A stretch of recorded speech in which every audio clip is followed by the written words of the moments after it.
Korau mana wangbra, panthau ipana maheli.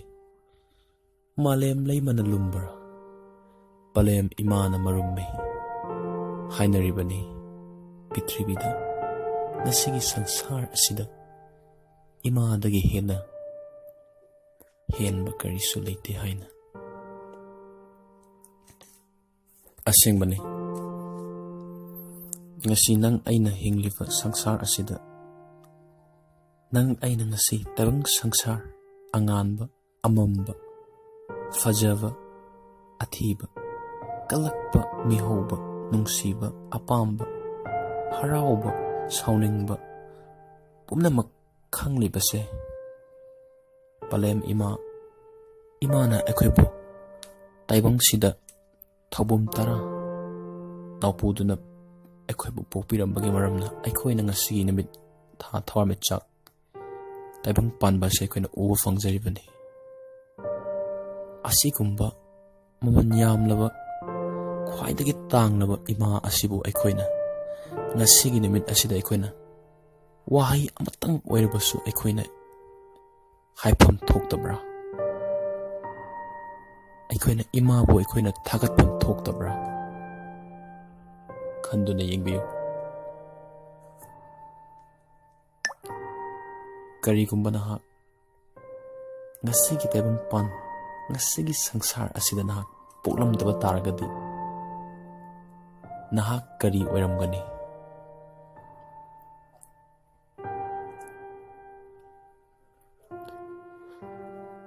Macha singidamukta mama amana kadai fawbo wajaba macha singna khangbide.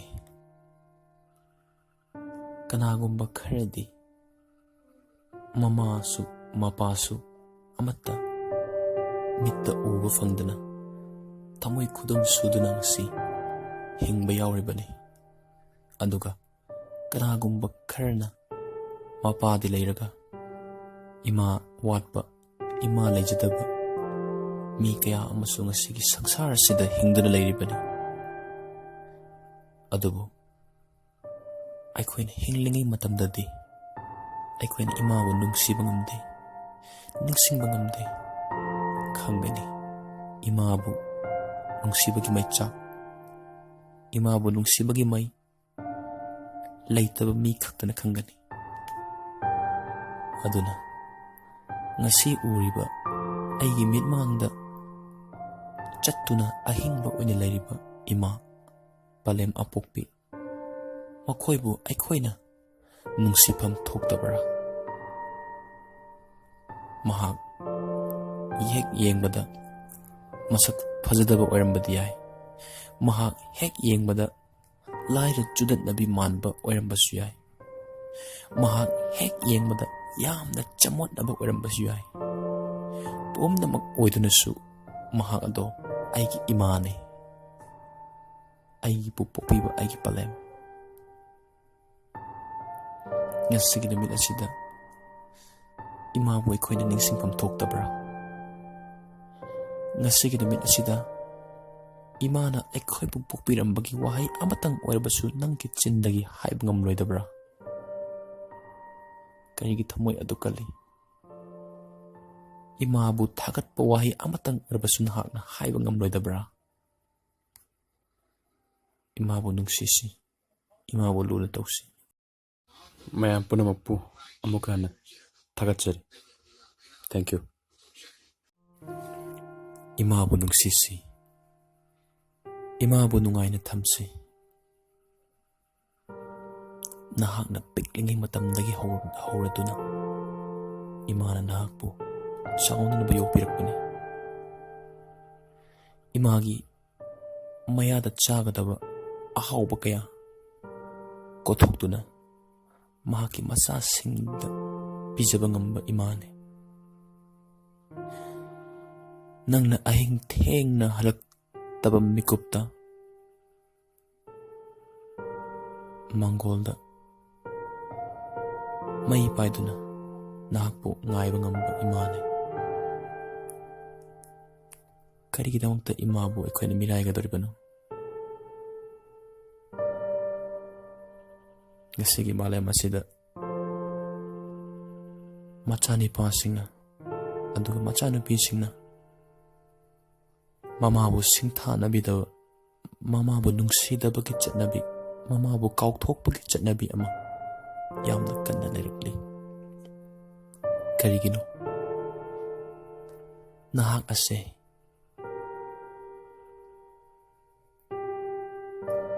piklingidagi hauna imana yolakpani habasi nahak kaukthoknabra nahak adumaina dum poklakpa mira natte yamna angang oiringidagi hauna nahak imagi masaigonda nahak chawrakkiba misakman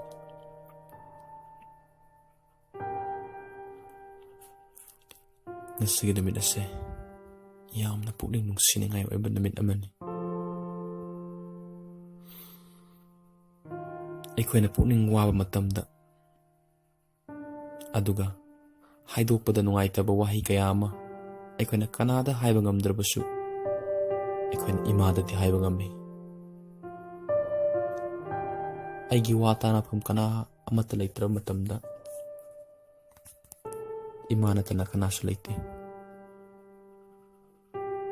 ꯑꯩꯅ ꯋꯥꯔꯕ ꯃꯇꯝꯗ ꯑꯩꯒꯤ ꯀꯅꯥꯁꯨ ꯂꯩꯇꯕ ꯃꯇꯝꯗ ꯏꯃꯥ ꯅꯠꯇꯅ ꯑꯇꯣꯞꯄ ꯑꯇꯩ ꯂꯩꯇꯦ ꯑꯩꯒꯤ ꯑꯋꯥꯕ ꯃꯇꯝꯗ ꯀꯅꯥ ꯑꯃꯠꯇꯅ ꯁꯔꯨꯛ ꯌꯥꯕꯤꯗ꯭ꯔꯕ ꯃꯇꯝꯗ ꯏꯃꯥ ꯅꯠꯇꯅ ꯑꯇꯩ ꯀꯅꯥ ꯂꯩꯇꯦ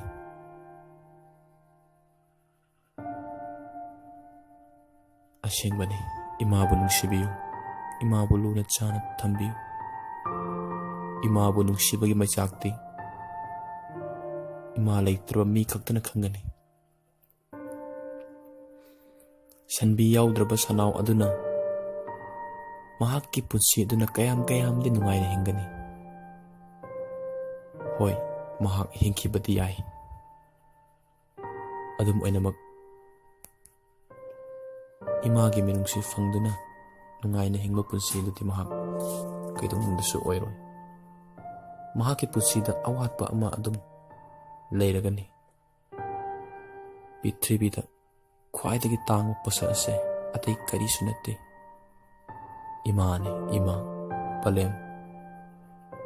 ꯄꯂꯦꯝ ꯑꯄꯣꯛꯄꯤ ꯏꯃꯥꯗꯒꯤ ꯍꯦꯟꯅ ꯇꯥꯡꯕ ꯀꯔꯤꯁꯨ ꯂꯩꯇꯦ